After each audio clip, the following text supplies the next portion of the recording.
To do today, so I want to make this brief, but I want to make it impactful. So I want to try to help because some of these things weren't given to me when I was in your seat.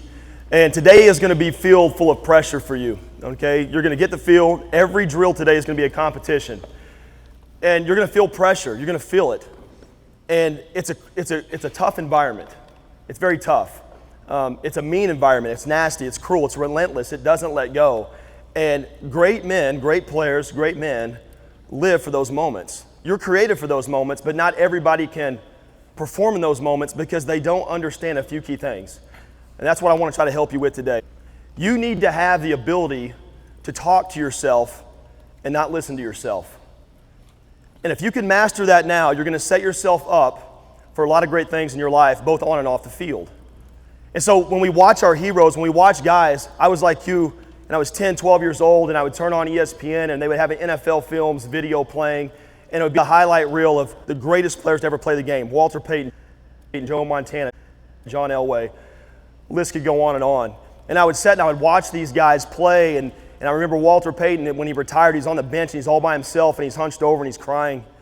And as a young kid, I'm looking at this, and what makes this grown man, this great athlete, fall to tears when the game ends for him? Bill Walsh, after a Super Bowl, his last Super Bowl with the 49ers, he breaks down in tears, and I was drawn to that. I wanted to know what is it about this game that brings a grown man to tears, and really it's this opportunity you have in front of you. And so as we look at our heroes, you look at guys like Drew Brees, great quarterbacks, guys that play for many years and they do great things. When you see great things, you need to study and pull the layers back and find out what makes them great. And when you pull the layers back, you're going to find three commonalities. And one of the first things you'll see is things like Drew Brees says. This is a few years ago after he set the single-season passing record. He broke Dan Marino's record, a record that many people said would never be broken. He threw for over 5,000 yards in a single season. And he breaks the record, and what you see on the field is him taking the bow with the crowd and 70,000 people waving at him and giving him all the credit. But what you might not see is what he says in the locker room to his teammates. And there he is in his locker room to his teammates, and he's talking to his team, and he said, there's only one name that can go in the record books, but this is all about you. You need to share in this with me because without you, I could not have achieved this. Your name is there with me even though it's not printed. It's all about you.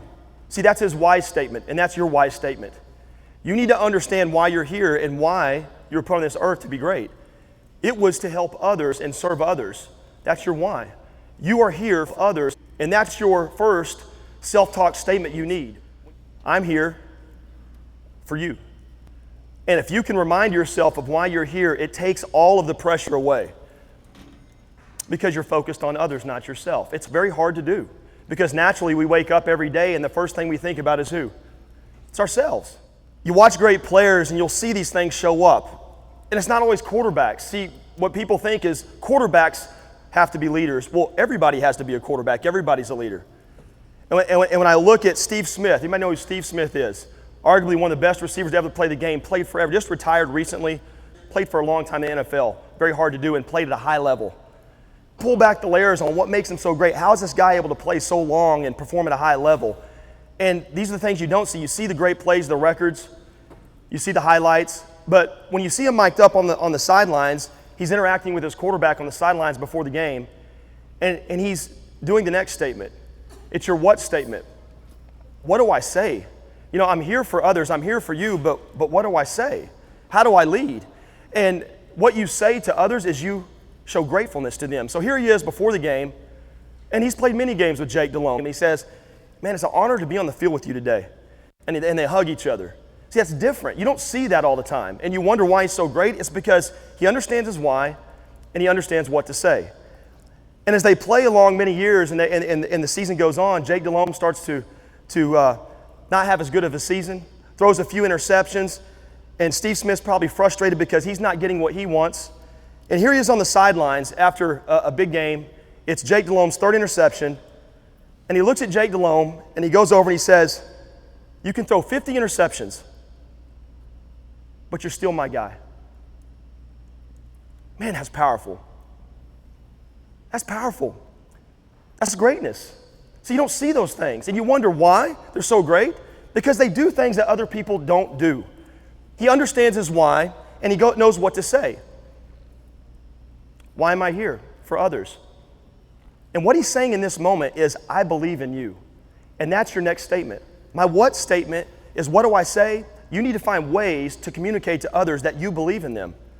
It's the most powerful statement you can give another person. I believe in you, even if you fail me. What happened to the pressure on Jake Delhomme's shoulders after Steve Smith looks him in the eye and says that? What do you think happened to the pressure? Like the air letting out of a balloon, diffused immediately. And that's greatness. And that's your job, is to get out of yourself in those pressure moments. It's easy when you have a tough game or you're having a good game, whatever, and get out of yourself and go find someone else that's struggling. There's someone always struggling more than you are. There's someone always dealing with something more than you are. And you got to go do what Steve Smith did. I believe in you. You're still my guy. 50 interceptions. That's what makes him great. Your next statement, and the most powerful statement that you can give beyond those two, is your do statement. And see, here's what you need to understand. You see the greatest quarterbacks, the greatest players of all time, but what you kind of forget is about these things that we don't like to endure. And this is what you're going to be up against. This is Tom Brady in the Super Bowl this last year.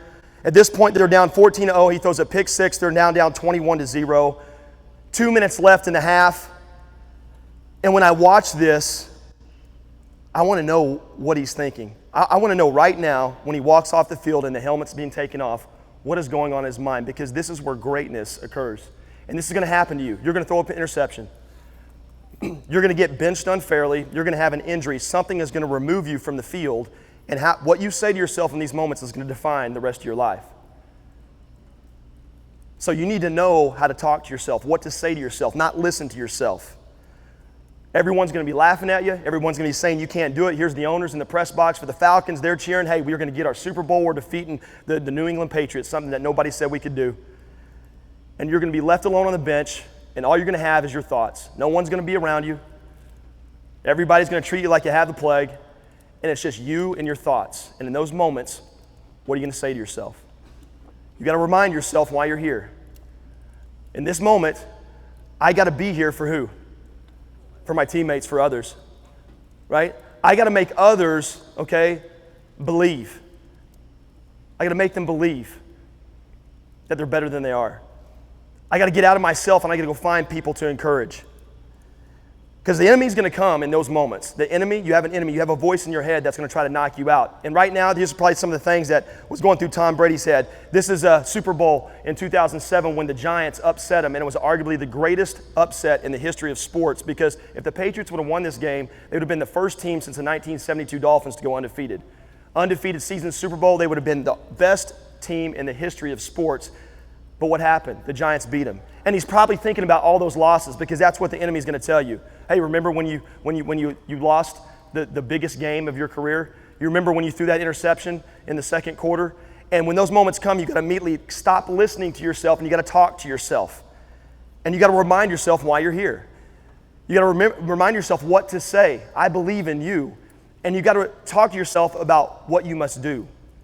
In this moment, you got to ignore the noise and you got to tell yourself, what must I do right now? So you got to get up off the bench and you got to go fight for other people. I will fight for you is your do statement.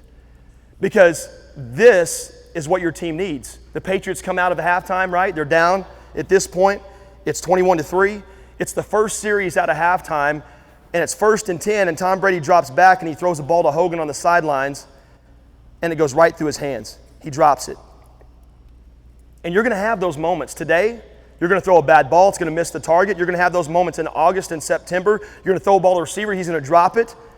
And in those moments, if you're focused on yourself, your team is not going to be the team that's destined to be, and you're not going to be the quarterback you're destined to be. You got to remind yourself, hey, I'm here for others. I got to make him believe that he's better than he is. I've got to go show him that I'm here for him. I'll fight for him. Here's Julian Edelman on 3rd down. In that same series, 3rd and 12, his best receiver, his go-to guy, what happens? Drops the 3rd down conversion.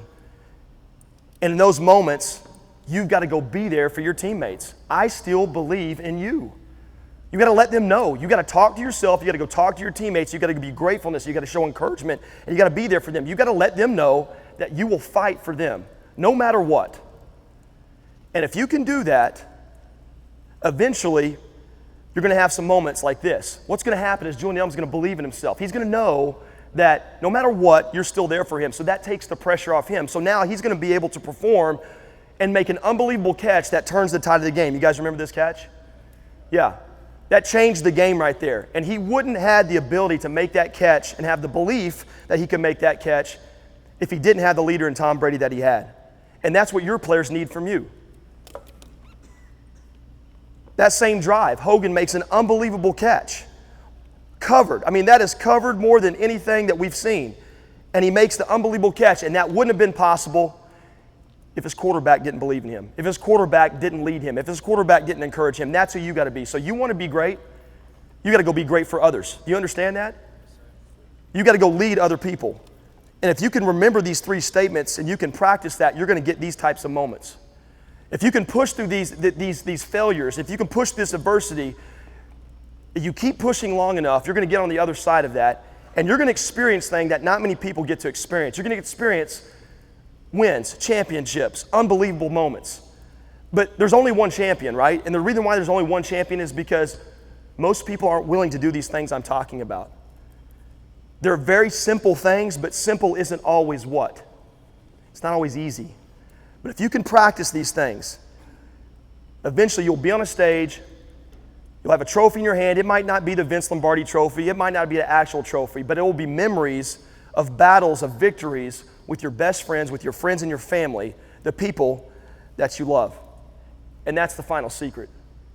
The final secret for all of this, the final secret for these three statements, my why statement, why am I here? My what statement, what must I say? My do statement, what must I do? I will not be able to fight for others. I will not know what to say to others. I will not remember that it's for others if I don't have this. It's what Dabo Swinney said after they beat Alabama. And at the end of the game, he goes over and he goes, it's indescribable, it's unbelievable, it's all about love. That's the secret. He goes, I told my guys at halftime we're going to win because of love. We love each other more than the other team.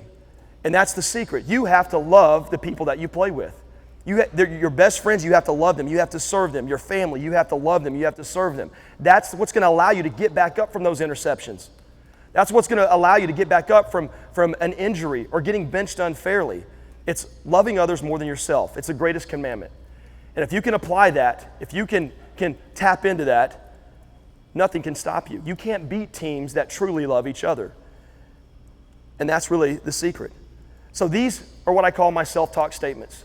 And I have to remind myself every day, when I'm in a situation like you're going to be in today, when pressure hits, when the pressure arrives, so do I. I got to arrive too. So how do I do that? I got to remind myself, hey, I'm not here for myself, I'm here for you. I got to remind myself of what to say to you. I believe in you. And how do I show that to others? With gratefulness and encouragement, words and actions. And how do I go do that? How do I represent those actions? I got to show you that I'm going to fight for you. No matter what, I'm not going to quit. I'm going to be here early. I'm going to stay late. I'm going to call you on the phone. I'm going to ask you how you're doing. I'm going to look you in the eye. I'm going to let you know that no matter what, you're my guy. And if you can go do that for your teammates, you're not only going to have a great year, you're going to have a great life. Thank you.